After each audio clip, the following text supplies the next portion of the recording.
In the neighborhood or community where you live, I'd like you to look around, as there is something I'm very sure you must notice. There is a caliber of men who seem to be more plenty in number compared to another caliber of men who are quite few. These ones superior in number are leading a life seemingly normal or ordinary, while those who are quite few in number lead a life that is extraordinary and above average. These ones who are superior in number often make up about 95% of the entire populace, the superior few make up the rest. Everyone growing dreamt of becoming among these superior few, but what they do on daily basis would play a prominent role in determining if they shall ever make their dreams come true and become among these men. What you do every day may seem inconsequential to you at the moment, but in a space of a long time you will only see how impactful that everyday habit had been on your reality.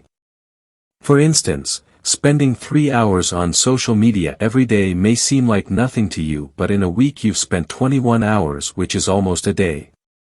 Calculate it by a year and then 5 years.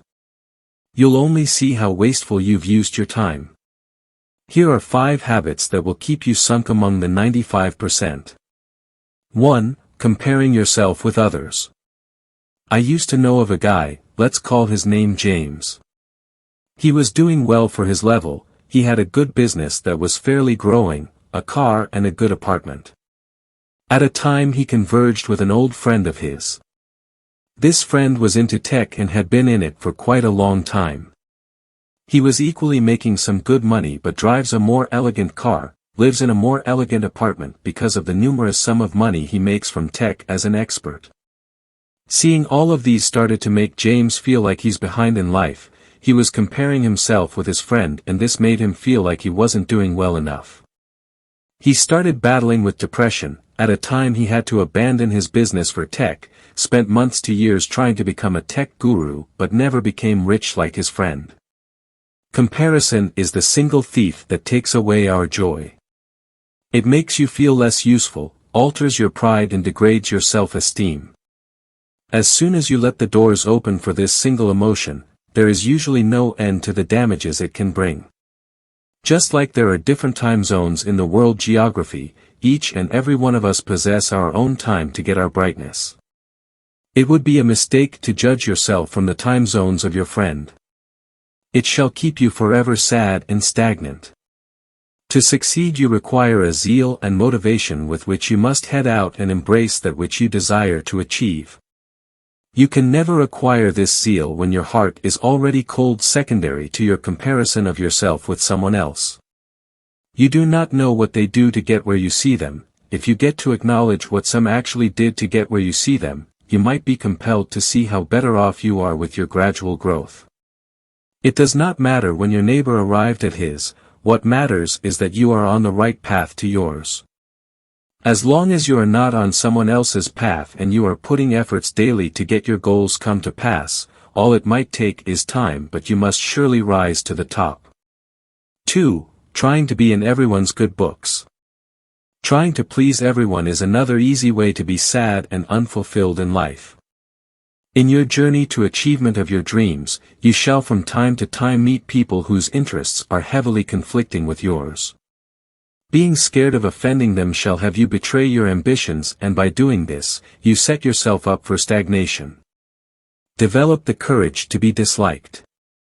Nice guys would spend all their useful time and even resources, as the case may be, all in an effort to make everyone say good things about them, but then, when these people end up prioritizing their own ambitions ahead of reciprocating their sycophancy, they become disappointed, sad and frustrated.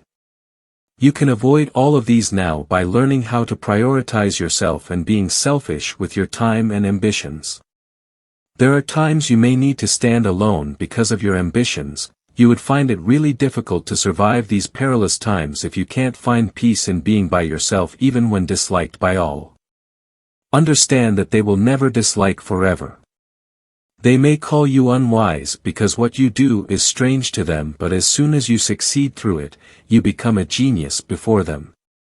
3. Not reading books.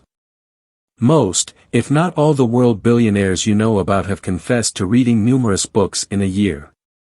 I have said this before in this channel that what anyone does with their free time strongly suggests what time and life means to them. Spending most of their free time on books, they acquire knowledge which keep them where we see them today. If you want to stand out among your peers, you have to know what they do not know. A good way to embark on this journey is by reading. Not just reading for entertainment but reading to learn.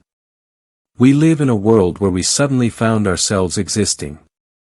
For most times, we are not opportune to find mentors who will guide us in the direction of our ambitions till we succeed. Men who are privileged to find or have mentors on their way up would tell you how blissful and time-saving it was. However, those who couldn't find these mentors shall learn to seek knowledge from those who have equally treaded the path they desire to excel. The only way of seeking and gaining this knowledge is by reading books in which they learn from other people's experiences. By developing the habit of reading, you are building up your road to success, as it impacts you with knowledge which must enhance your life as long as you apply them. The pages of history is filled with men whose lives were to be nothing but had their revival come to them as a result of the transformation that came to their lives through reading. Example of such men would include Malcolm X. 4. Wasting time. If only you know how fickle and short life is, you would not want to spend any minute of your time on activities that are useless. We are often very frugal when it comes to material things, but it's very surprising to see how careless we can be with our time, which is the one asset that deserves the most frugality. When you visit the cemetery, you shall see graves of people, some of who are quite young and would have impacted the world in a special way if only they had the chance. Being alive is a privilege to pursue your purpose and be the man even your grave shall be proud of. In the book 7 Habits of Highly Effective People, Stephen Covey, the author engaged the reader in an exercise that will have him imagine himself dead and people saying all manner of things about him. He now asked the reader a question saying, what are the kind of things you would want people saying about you? Start living your life coherent to it now. If you had only a day to live, what is that one thing you would be in a haste to do before your time to live elapses? Start doing them now. There are activities that only take up our time and not give us any quality rewarding output in the end. Those activities are for most times undeserving of our time. Some of them would include video games, social media, chasing women. These kinds of habits are to be indulged with caution, except they are actually the type you'll love to be remembered for. 5. Not taking care of your health.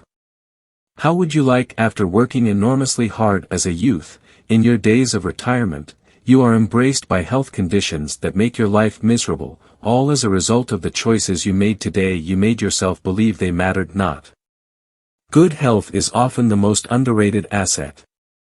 This fact is quickly brought to people's confrontation as soon as sickness takes it away. Once a person gets struck by illness, the pursuit of wealth and riches becomes meaningless unto them. All they desire is to become free from this disease so as to once again get capable of going back to work. There are health conditions you can save yourself from simply by doing the right things now and getting rid of the wrong habits. Consumption of alcohol is mistaken for masculinity, but it's our liver and other vital organs of our body that end up paying for it on the long run. Drugs would only bring a momentary excitement, then followed by damage that sometimes may not be made known immediately. Physical activities help us stay strong even when old age approaches. Eating healthy is a habit your body thanks you for when you get older. All of these are good ways to take care of your health.